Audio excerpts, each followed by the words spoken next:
we're going to have our special friend join us here for a few minutes before we take a quick break, and that is Ed Begley Jr. Ed Begley Jr., actor, environmentalist. Welcome to Healthy Planet, Healthy Me, Ed. Sherry Beall, thank you so much. You're the star of this show as far as I'm concerned. Your wonderful work you do in the radio show and KPFK, spreading the green message. You've been doing it for years. You're my green hero. Thank you, Sherry. Oh, my gosh, record that. That's the best thing I've ever heard. Si se puede. Yes, we can. I got it right here in front of me. Who left this? Yes, we can. I like it. We all shouted that out earlier. Oh, good. We were looking for you. Can we do it? Yes, we can. Okay, so Ed, what are you up to at this first annual Go Green Expo? Of course, it just wouldn't be the same without you. You're one of the keynotes.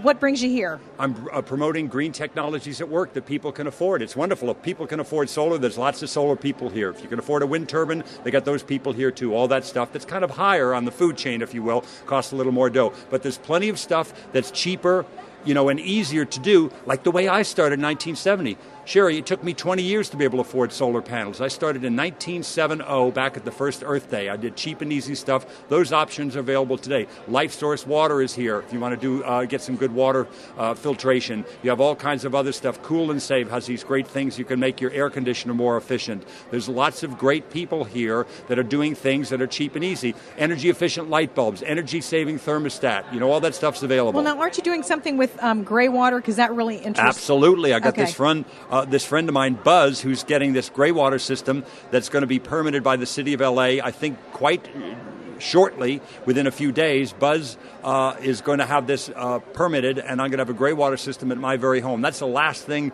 really I have to do. I'm going to do some rainwater catchment, more than just a rain barrel. I'm going to put a cistern underground to catch a lot of rainwater, and I'm going to do gray water as well. But everything else, I've kind of done it over the years. Well, now, is the gray water, is it like a kit? I mean, is it really difficult? You have to get like a plumber? Yeah, that's a lot of dough. I won't lie to you. That's kind of up higher on the tree, if you will. There's low-hanging fruit. Again, I want to emphasize to people, come down here to the Go Green Expo at the Convention Center, the South Hall, and see this stuff that's cheap and easy. Energy-efficient light bulbs, energy-saving thermostat, weather stripping, bike riding when weather and fitness permit. Take public transportation down here to save fuel. Home gardening, home composting. There's lots of composting and gardening groups that are involved with this. Lots of stuff that's cheap and easy, and that's what we need to do in this economic time. We can clean up the air in cities like LA, we can lessen our dependence on midi-store oil, and we can put money in our pocket, which I think everybody wants to do now. Absolutely. Right on, Ed. Now, listen, you're giving the keynote at what time today?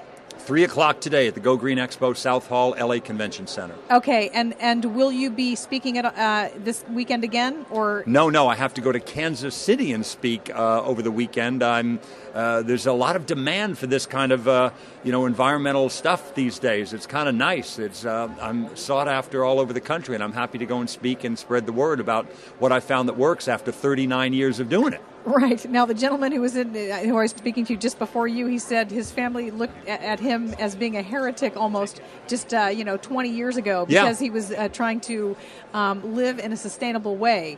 And I understand that because I've experienced that too, with people dumping my recycling back into the trash can, back home. People thought it was wacky, but now it doesn't seem so wacky. When we see the challenges we have with global climate change, we see the problems we have with air pollution around the world, some of the groundwater contamination, our oceans, our bays, our estuaries, our rivers. We can clean this up, we can do it, but we have to, do the stuff that we can all afford, behave in a fiscally responsible manner, but be good stewards of the earth too. And there's lots of choices. People are all waiting for, I can't wait till those fuel cells come along. Wonderful, keep working on it. I want a hydrogen car. Great, keep working on it. But what do you have today? What's available today that people can afford?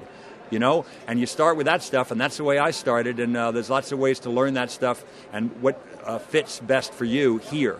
Right. Just real quick before we let you go, Ed, because I know you have to give your keynote shortly here.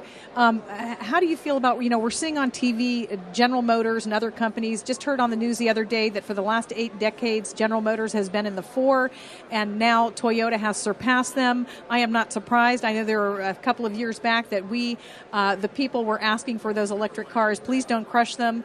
And if they could have been ahead, they could have been ahead of the curve on that one.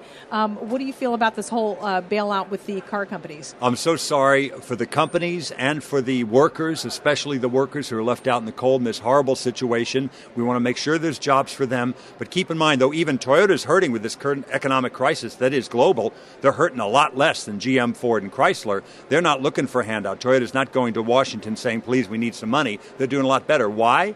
Because they made cars like the RAV4 and they didn't crush them. I drove that RAV4 electric car here today.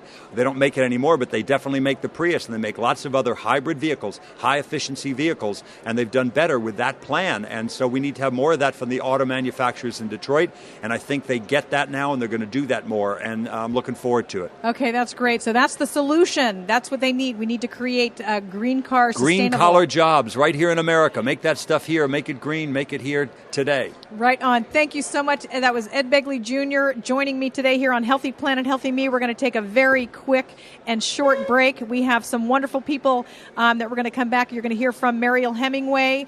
We've got an eco designer, Linda Loudermilk, and a few others, so stay tuned.